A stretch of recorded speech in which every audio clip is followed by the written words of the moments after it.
5:52 right now, so if you've even looked outside, you can see how messy a lot of the roads are.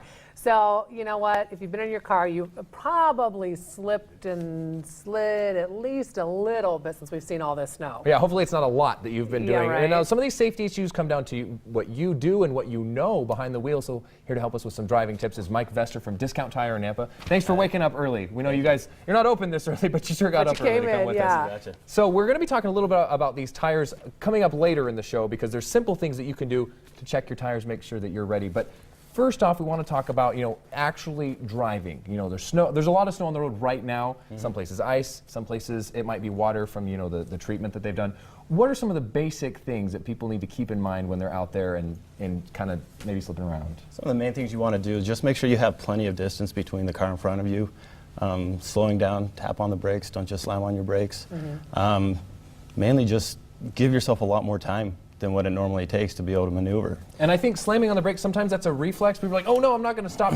And that actually doesn't that increase the chance that you'll start sliding? It does. Things like if you're turning and it doesn't turn where you want to, you try turning it too much, you actually want to turn a little bit less, let your tires grab traction first, and then you can make the maneuver that you need to. But quick lane changes, mm-hmm. things like that, you've got to give yourself a lot more time, otherwise you're going to get in trouble. Okay, so I have one of these like fancy schmancy new cars, with all the gizmos and gadgets. And her husband got it for her, is that? Right, yeah, I had a baby, got a new car. Anyways, it's got like all-wheel drive, it's got the anti-lock brakes, it's got all of these gizmos and gadgets that honestly can be really confusing. So like the other day when we had all that snow, I have this all-wheel drive button. Mm-hmm. I didn't push it because I didn't know, do you push it when the car stopped? Do you push it when you're driving? What do you do? Most of your vehicles now, all-wheel drive vehicles, your Subarus, most of your SUVs, things like that, it does it automatically for you. So you don't have to worry about putting it in there. If it's four-wheel drive or two-wheel drive, then if you have that selector switch, you want to put it over to the four-wheel drive. When it's winter weather, when you really need it, helps make it safer. Analog brakes, it does it all for you. So most of your new vehicles, it takes care of it. Yeah. As far as the best tip I know, really it comes down to your tires. Make sure that you have good tires on there.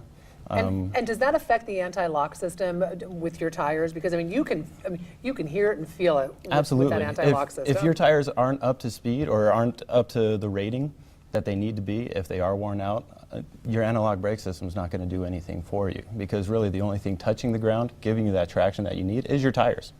And so it all comes down to it, and that's why we're going to talk about these a little bit later in the show as well, because some really simple things you can do to at least check, even if you don't have any idea about how to change a tire or anything, that's what you guys can do. Yeah, that's what we're here for. But at home, you can check those, and again, we'll talk about that later in the show. Just one more thing, when it comes to different weather conditions, so we're talking about snow, we're talking about ice, we're talking about water, when we see some melting today, like Scott Dorvalis mentioned, are there differences between those types of moisture on the road that you might want to be aware of between snow or ice or water? Absolutely. I mean, right now, anytime you want to give yourself that extra amount of time to be able to slow down, to be able to stop, to be able to maneuver.